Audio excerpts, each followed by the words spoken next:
This is it, everyone. We are now in the final week leading up to the great day of October 31st. I hope you all have been having an awesome October, been watching some spooky movies. Let me know down below some of the best stuff you've been watching this month. But anyways, this video is going to be a quick rapid fire of 20 horror movies that are a little bit under the radar. Stuff that isn't, Nightmare on Elm Street, Friday the 13th, Halloween, stuff like that. This is all relatively smaller stuff. You may have heard of some of them, you might not. But yeah, these are 20 quick recommendations. And some might be, you might be like, well, that's not a horror movie. I'll explain why I kind of choose it. But yeah, let's dive into this with choice number one.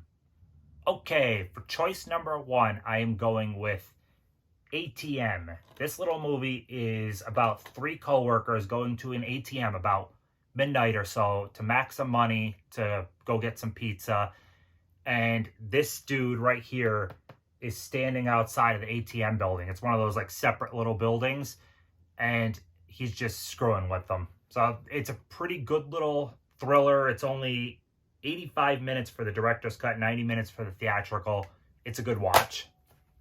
For choice number two, we're going to go with House on Willow Street. I was almost going to say the name wrong. But if you've seen Don't Breathe, you know how it's like a tables have turned type movie. These people are going in to rob this guy, but the tables have turned.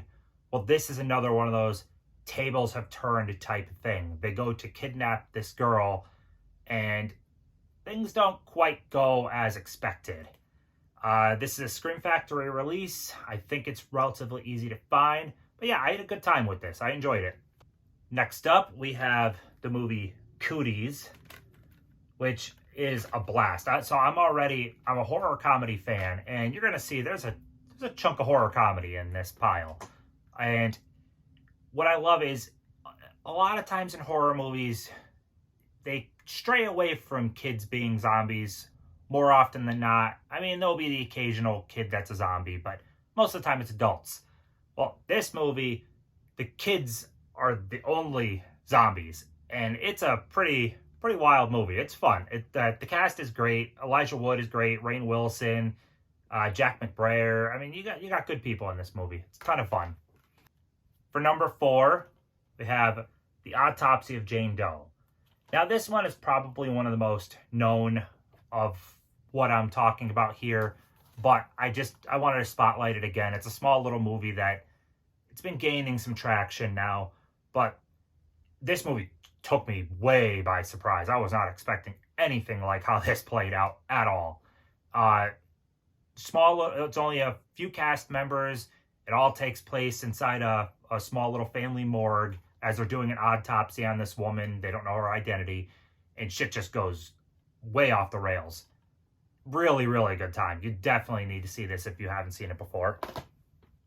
Okay, so next up, the TV show is known by everyone, but not everyone realizes there was movies for them too, and that would be for Tales from the Crypt.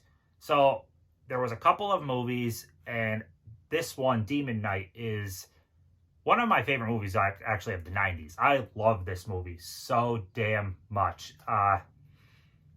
It's hard to describe it, honestly.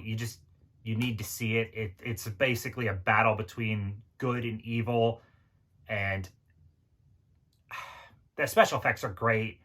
The setting is great. Everything is just, it's such a fun movie. William Sadler in this is great. You've seen him as Death in the Bill and Ted movies, but he's been in a ton of stuff before. It is an absolutely fun movie. Billy Zane is the bad guy in it. A ton of fun. Definitely, that's 2 thumbs up. I will always recommend that movie. Okay, so the next two kind of connect to each other in a way. Mike Flanagan, I think, is one of the best directors going in horror right now. I mean, like, people like him and James Wan and a few others are just leaps and bounds above everyone else in horror at the moment. And I don't see this movie get talked about quite as much, and that is Oculus. This is one of his first, Mike Flanagan's first movies, and this is so good. This is actually one of my favorites, if not my favorite of his. And I mean, that's saying something because this guy has a stellar horror filmography. But I love this movie. It's about a killer mirror. As crazy as it sounds, yeah, it's a killer mirror. I love this. You can't really say too much without giving away some of the cool twists. But definitely check out Oculus if you haven't, or if you've seen The Haunting of Hill House or Haunting of Bly Manor on Netflix. This is the same guy behind those. Really great movie. And because I just mentioned The Haunting of Hill House, I'm going to have to... It's weird to say this is a little unknown, but no one really talks about the original Haunting. This is the 1960s Haunting, based off the same exact novel, The Haunting of Hill House by Shirley Jackson, that the TV show is. So you will see a lot of the same characters, same kind of setup.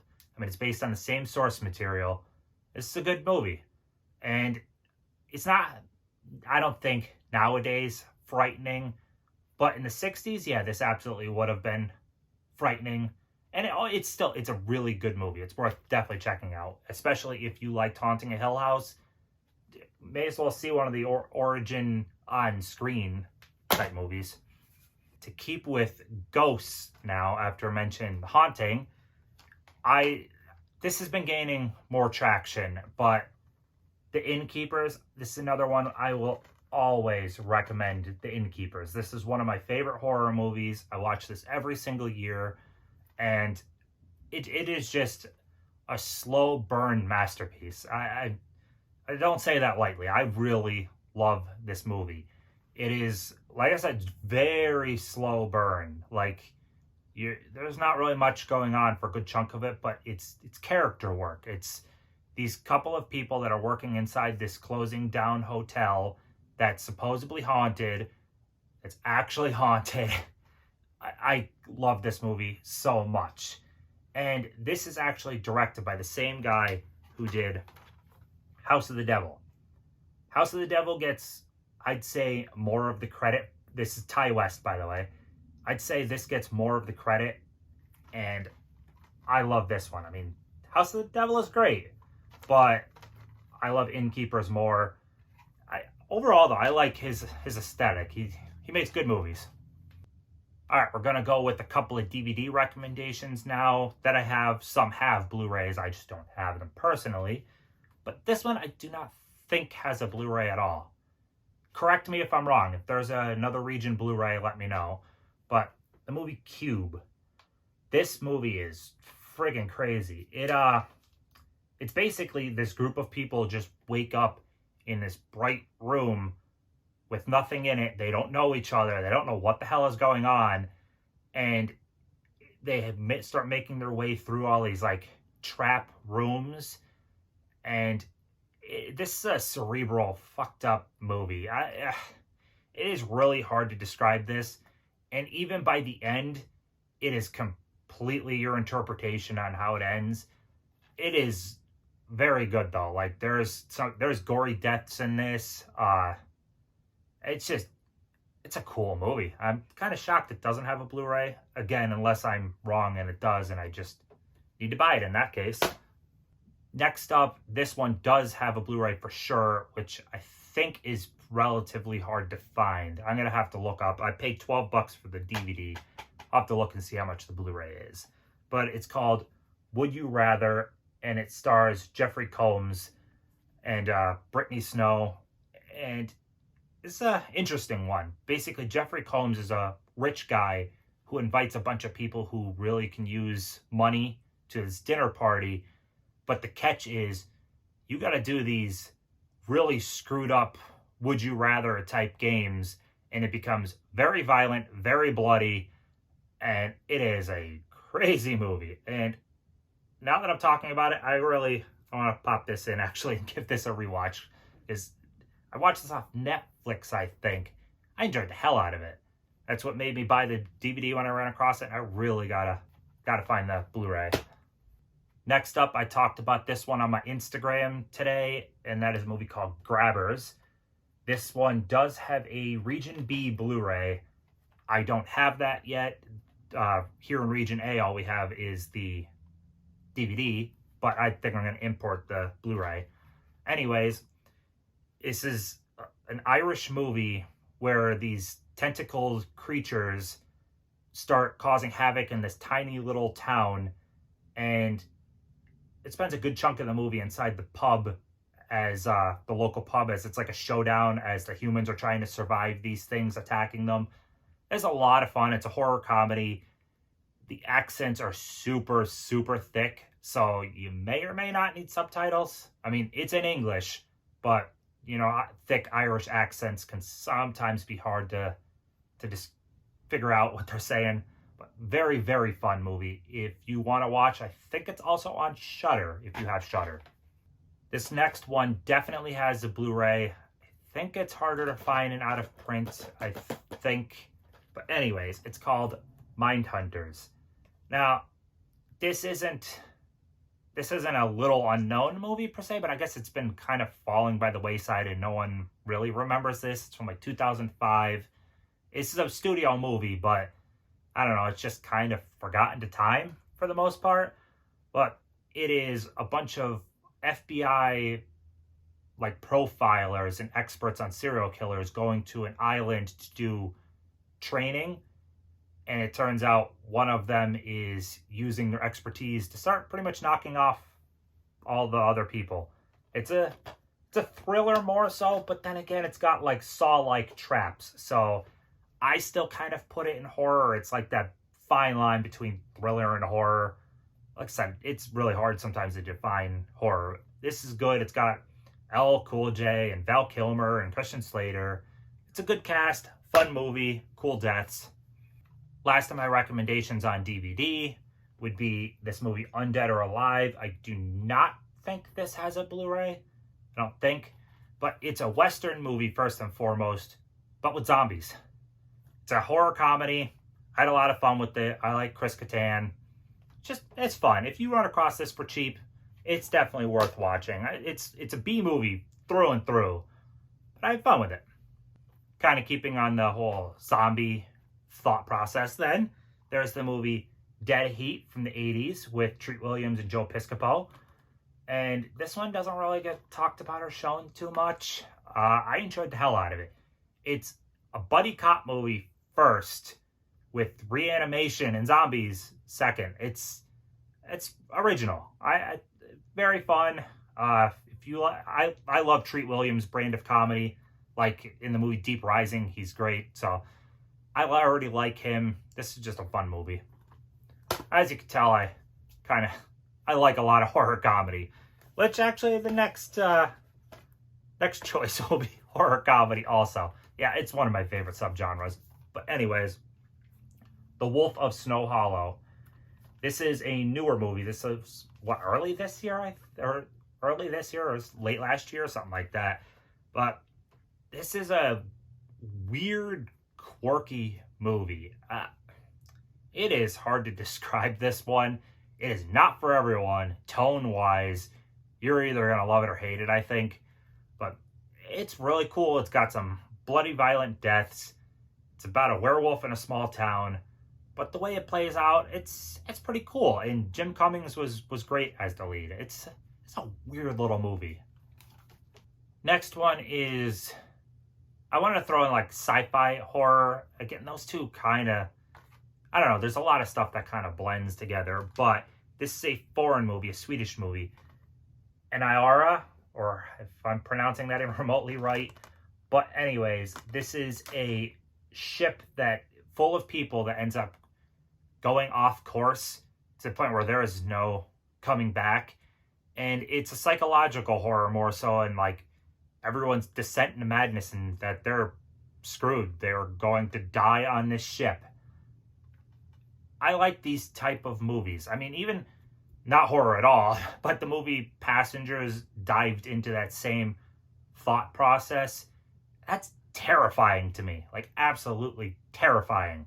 So this one really worked for me on the horror aspect, but again, it's sci-fi first with like psychological horror second. Very, very good though. If you want subtitles, because like I said, it's a Swedish movie. But Sticking with the foreign movies also, this is a Norwegian movie. Again, kind of balances between horror and not horror, but it's called Thelma. I guess I would say this is probably like a drama with horror elements more so, but I mean, the horror elements are there. It's this girl who is, what's the word? They say it on the back. Oh, there. Sometimes I forget words. But she's repressing her feelings for other girls, which is leading to, like, manifesting these powers that have caused some not great consequences to other people. I guess the best way to say this. It is a really cool concept. Horror in the sense that, I mean, she doesn't want any of what's happening to be happening, and some awful stuff happens. It's really cool. Cool concept. It plays with the whole coming of age and coming into your own as a person and understanding who you are. I really, really liked this movie, and I recommend this one often, and the soundtrack is fucking great. And we're down to only 2 more. And that, sorry, I wanted this to be super short, but going over 20 movies, it takes a bit. Invasion of the Body Snatchers. This is not a little unknown per se, but this 1978 one that's coming to 4K with Donald Sutherland gets all of the love, like all of it. And the 50s version is great. Like, I love the 50s version. So if you've seen the 78 version, you haven't seen the 50s version, check this one out. It is great. I needed some excuses to talk about some classics too, and this classic is kind of left behind. So yeah, definitely check out Invasion of the Body Snatchers. And then to end this video, if you want something that's horror based, but you just want to kind of chill out, would be a documentary. Well, 2 documentaries, The Monster Collection. This is all about the making of special effects of making the creatures in movies we love. I mean, you look at the front of the different creatures and stuff, but yeah, this is all about special effects and all that stuff. Very good watch. Loaded, absolutely loaded with special features. I mean, like I said, a couple of full-length documentaries, and it's just packed with features. So yeah, that would be everything. That's 20 recommendations. I hope you enjoyed it. I hope you got something out of it. And yeah, have a great rest of your week. I'm sure I'll have another video out sometime later this week. And don't forget, if you haven't put in for my giveaway for the $50 Amazon gift card, head to my 500 sub video and enter, and that's everything. So have a good one.